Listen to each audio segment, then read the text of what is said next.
রান্না চাপিয়েছি, দেখা যাক কি অবস্থা।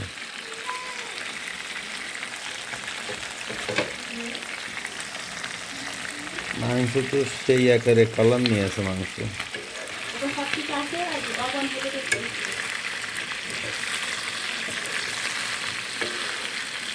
কারণ প্রবাসে যাবো তো, জীবনে একটু ট্রেনিং নিচ্ছি এবং বাসায় খাই পেয়ে যাচ্ছে, বুঝছেন, রান্না করে।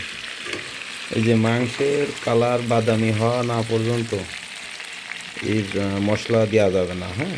আর আমের পাতা, লেবুর রস দিয়ে মিক্সার করে রেসিপিটা তৈরি করছি।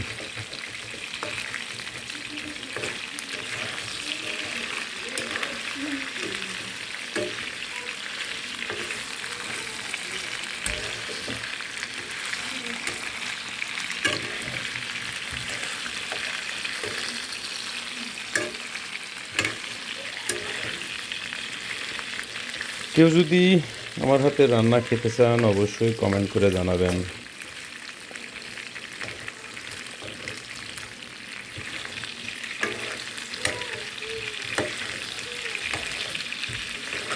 খাতি খাতি আঙুল চুষে আঙুল চিকন করে ফেলাবানি, এত স্বাদ লাগবে না, ঠিক আছে।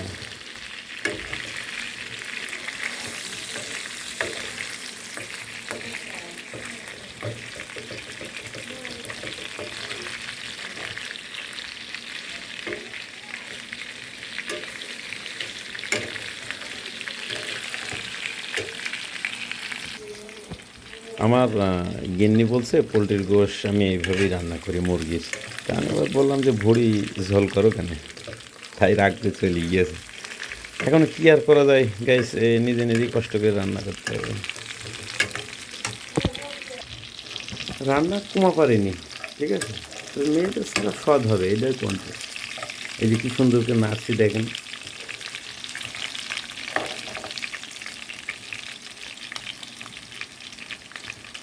মানে এত সুন্দর আইটেম করে এই রেসিপিটা তৈরি করব, দেখলে পারে লোভ লেগে যাবে।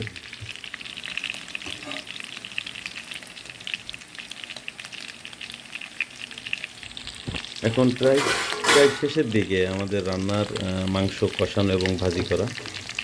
কালারটা বাদামি বাদামি কালার চলে এসছে ইনশাআল্লাহ। এবার আমরা প্লেটে তুলে মশলাটা পাক করে এবার আমরা ছেড়ে দেবো।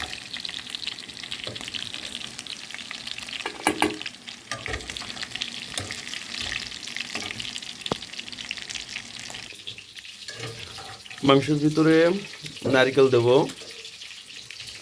তারপরে মশলা রেডি আছে, অলরেডি কাজ শুরু। গাইস কালার দেখেন, মুরগির মাংসের কালার, সাদা মাংস লাল হয়ে গেছে, লাল। আব্বু ওদিকে রান্না চলছে, তুমি ওখানে যাওনি কেন? আব্বু তাকাও, ক্যামেরার দিক তাকাও একটু। হ্যালো আব্বু, তাহলে আসো রান্না করি। মশলা পাক চলতেছে, এখন মশলা রেডি করার পরে আমরা মাংসটা ঢেলে দেবো। আর একটু তেল দাও।